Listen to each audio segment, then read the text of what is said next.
Pier Matteo Parpagiola, presidente della cooperativa ASA. Siete qui all'Expo Scuola, per quale motivo? Qual è la sua attività? Di cosa si occupa? Io sono il presidente appunto della cooperativa che organizza l'Expo Scuola da alcuni anni e quindi ci siamo perché ci crediamo innanzitutto nel rapporto con le nuove generazioni. Infatti i nostri progetti sono sempre stati, noi abbiamo più di 20 anni come cooperativa e ci siamo occupati di orientamento, all'inizio siamo partiti proprio con progetti di orientamento e continuiamo a farli, ma anche ci siamo poi occupati di eventi sul sociale, da Civitas abbiamo creata e poi l'ultima edizione l'abbiamo portata in città, abbiamo fatto il Festival della Cittadinanza.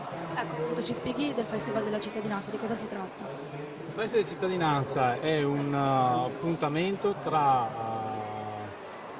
che vuole trattare i temi del sociale, del civile, della responsabilità sociale, però coinvolgendo più cittadini possibili. Infatti il festival l'anno scorso, l'edizione del festival, che era appunto la prima edizione, ha avuto come l'occasione proprio di fare sia convegni, sia animazioni, sia spettacoli, sia momenti che vedono coinvolti anche il singolo cittadino, il cittadino comune. Ecco.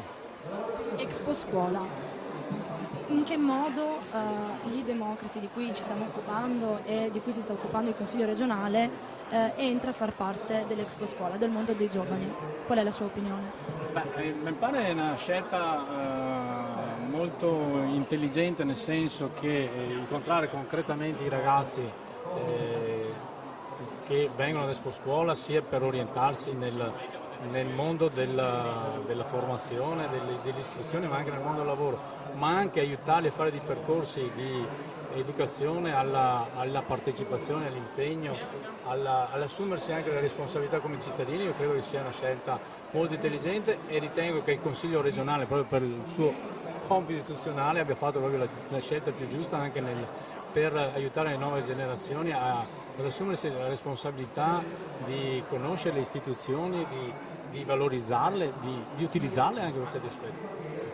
Il progetto Civil Life, appunto in collaborazione con il Consiglio regionale, si occupa proprio del mondo dell'educazione e della formazione, e al suo interno sono state promosse molte attività, tra cui i cartoni animati prodotti dai bambini, il gioco virtuale dell'election play e una serie di attività di questo genere. Lei pensa che davvero le nuove tecnologie e l'uso delle nuove tecnologie, di potenti mezzi di comunicazione che abbiamo oggi come internet, possano in qualche modo aiutare i giovani ad avvicinarsi anche alla vita politica e alla pubblica amministrazione?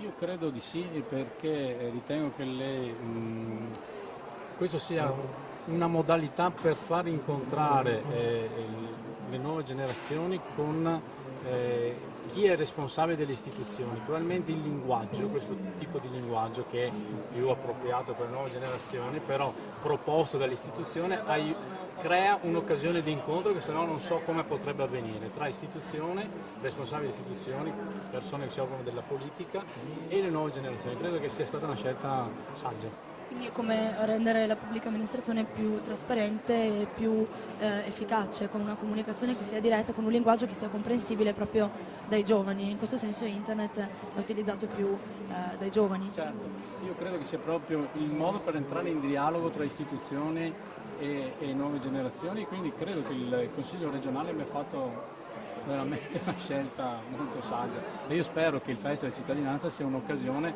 per far sì che questo si possa far vedere anche il cittadino, genitore, adulto, consumatore, e quindi spero che con il Consiglio regionale riusciamo anche a collaborare su questo versante, visto che è il Festival della Cittadinanza.